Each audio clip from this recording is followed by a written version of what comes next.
आज जजेस बोलते हैं कि बापूजी को जमानत इसलिए नहीं दे सकते कि माहौल बिगड़ जाएगा।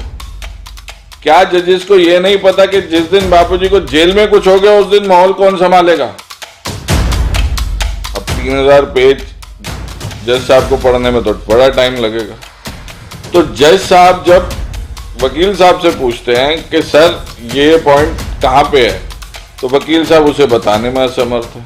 ये सब चीजें क्यों हो रही हैं? हमें पहले भी पता लगा जब बापूजी को रेमडेसिविर के इंजेक्शन दिए गए कोविड के दौरान। मतलब छाती ठोक के बोल सकता हूं कि ऐसा कौन सा लीडर नहीं था जो बापूजी के सत्संगों में नहीं जाता। और मैं तो यहां तक भी आपको गारंटी दे सकता हूं कि बापूजी के आसपास जो लोग लगे हैं, जैसे कल हमारे अश्विनी उपाध्याय जी ने बोला कि हॉस्टाइल,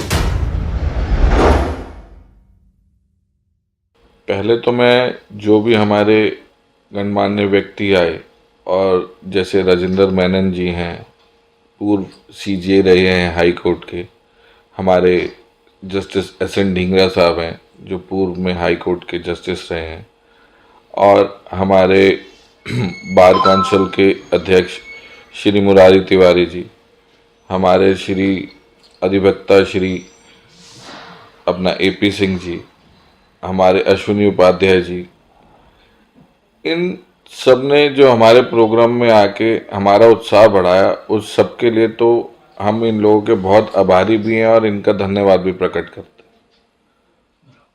लेकिन जो भी विचार इन लोगों ने रखे, अब हमारे मेनन साहब का 45 साल का एक एक्सपीरियंस था जो उन्होंने लाके हमारे को दिया, और देने के बाद हम लोगों के साथ जुड़ के आगे इस हमारी मुहिम में आगे बढ़ने के लिए जो हमारा उत्साह बढ़ाया और हमारे को आशीर्वाद दिया, उस सब के लिए उनका तहे दिल से धन्यवाद। हमारे Ashwini Upadhyay ji justice with in 1 year का जो एक कंसेप्ट लेके पूरे देश भर में घूम रहे हैं, उसके लिए हम उनके बहुत आभारी हैं। हम उनका धन्यवाद प्रकट करते हैं कि वो इतनी बड़ी मुहिम हमारे मुहिम के साथ मिला के चल रहे हैं, जो कि जस्टिस फॉर ऑल। पहली बात आप ये समझिए कि संत आसाराम जी बापू एक व्यक्ति के गुरु नहीं, वो गुरु हैं पूरे 7 से 8 करोड़ शिष्यों के। लेकिन 7 से 8 करोड़ शिष्य जो आते हैं वो अलग अलग प्रांतों से, अलग अलग गांव से, अलग अलग शहरों से आते हैं। तो बापूजी ने उनका विकास करने में तो कहीं से कहीं तक कमी छोड़ी नहीं। उनको आध्यात्मिक विकास भी किया, उनका मानसिक विकास भी किया, उन लोगों का कई तरीके का विकास किया। लेकिन बदले में उनको मिला क्या? 11.5 साल की जेल। अब हम अगर इसके ऊपर चर्चा करें, अभी आज ही सुबह ही हमारे को पता लगा था कि उनकी एक कोर्ट में हेयरिंग चल रही है। अब कोर्ट में जो हेयरिंग चल रही है उसके बारे में जब हमें पता लगा कि एक 86 वर्ष से ज़्यादा बड़ी आयु के संत को अपने मर्जी से इलाज कराने के लिए भी पैरोल या कस्टडी में भी जमानत नहीं दी जा रही, जबकि उनको 5 से ज़्यादा सीवियर हार्ट अटैक आ चुके। अब अगर 5 से ज़्यादा सीवियर हार्ट अटैक आ चुके हैं और उसके बाद कोर्ट हमारी नहीं सुन रही, तो इसके लिए तो हम जुडिशरी को दोष देंगे और देना भी चाहिए। क्योंकि आज की डेट में, अभी 2 दिन पहले मैं एक न्यूज़ सुन रहा था जिसमें 2 कथित अपराधियों को आपस में विवाह रचाने के लिए पैरोल दे दी गई। अब ये बताइए कि आपस में ब्याह रचाने के लिए कथित अपराधियों को कोर्ट जो है बेल दे सकता है, पैरोल दे सकता है, लेकिन संत आसाराम जी बापू, क्योंकि वो संत हैं, समाज सुधारक हैं, क्या उनको पैरोल इलाज कराने के लिए नहीं मिलनी चाहिए थी? मिलनी चाहिए। लेकिन मैं अब किसी और चीज पर रोशनी डाल रहा हूं। जो हमें सुबह पता लगा, और वो इतना अजीब हुआ कि हमें जब पता लगा तो हमें ये लगा कि हम कोर्ट के ऊपर जो उंगली उठा रहे हैं वास्तव में वो उंगली तो हमारे ऊपर उठ रही है। अब वो कैसे? कोर्ट में एक पिटीशन डलती है जो कि 3000 पेज से ऊपर की है। अब 3000 पेज जज साहब को पढ़ने में तो बड़ा टाइम लगेगा। तो जज साहब जब वकील साहब से पूछते हैं कि सर ये पॉइंट कहाँ पे है, तो वकील साहब उसे बताने में असमर्थ है। तो अगर इस तरीके का रवैया रहेगा तो किस तरीके से आप मानते हैं कि संत आसाराम जी बापू के साथ न्याय कोर्ट नहीं कर रही? ये तो हमारा दायित्व है ना कि हम कोर्ट को जाके समझाएं कि हमारे साथ यहां अन्याय हो रहा है। कोर्ट उस चीज को ना सुने तब हम मान सकते कि अन्याय हो रहा है।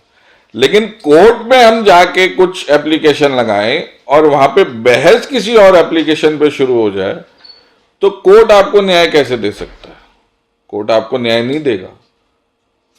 ये तो बहुत अच्छा डिसीजन था आज कोर्ट का, जो फिर कोर्ट ने इसको डिसमिस कर दिया, और वो भी विदाउट कॉस्ट। मतलब और कोई जज की बेंच होती तो वो उसको विद हाई लेवल की कॉस्ट के साथ डिसमिस करती। और ऐसा मेरे को पता लगा, मेरे को ज्ञात हुआ कि जज साहब ने ये भी बोला उसमें कि मैं इसको बहुत बड़ी कॉस्ट के साथ जो है डिसमिस कर सकता हूं। लेकिन ये सब चीजें क्यों हो रही हैं? हमें पहले भी पता लगा जब बापूजी को रेमडेसिविर के इंजेक्शन दिए गए कोविड के दौरान, उस दौरान भी पता लगा कि षड्यंत्र जो है करने वाले कुछ इनके अपने हैं।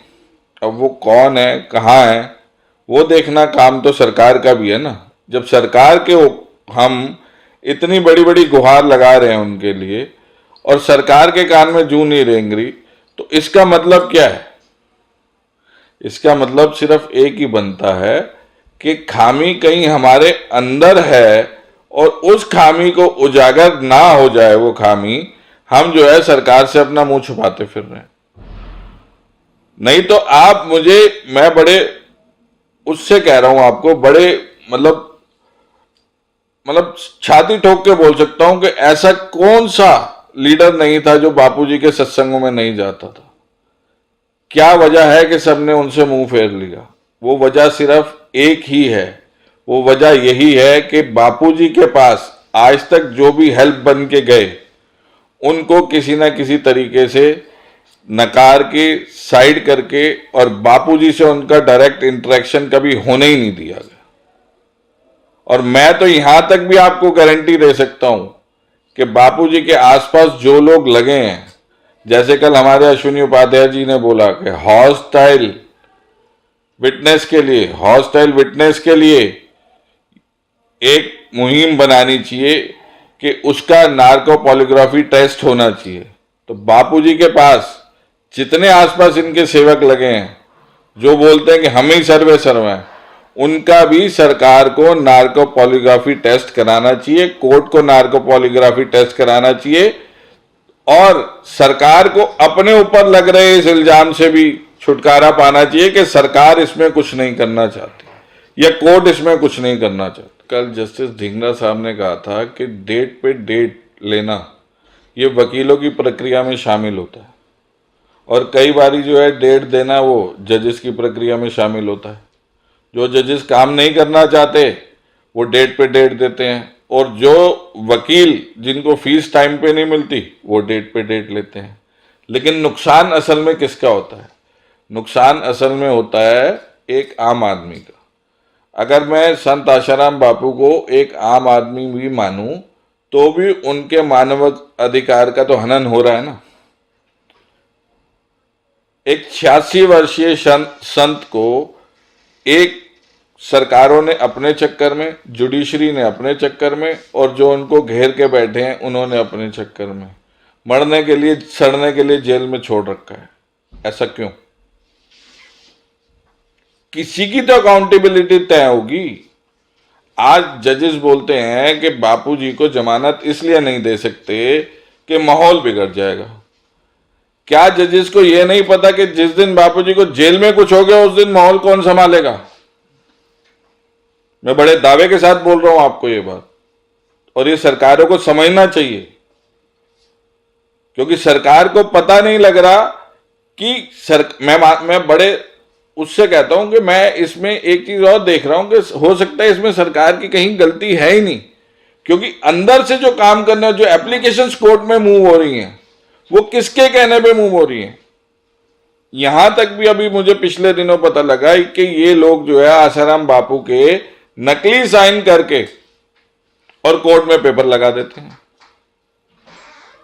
अब वो कौन लोग हैं भैया, उनको पकड़ो तो सही, लेकिन उनको पकड़ने के साथ साथ जजेस को ये तो पता होना चाहिए ना कि यार ये हमारे पास आ रहा है, ये बार बार जो एप्लीकेशन उठ के आ रही है, क्या क्लाइंट को पता है? क्या वकील, जितने भी मैं आज तक आपको ये गारंटी दे सकता हूं, मैक्सिमम वकील जितने भी आज तक इनके केस में रहे होंगे, मेरे ख्याल तो सैकड़ों वकील रह चुके हैं, मेरे पास तो गिनती भी नहीं है, लेकिन उनमें से एक या दो से ज्यादा या तीन से ज्यादा कभी भी आशाराम बापू जी से डायरेक्टली मिले ही नहीं होंगे।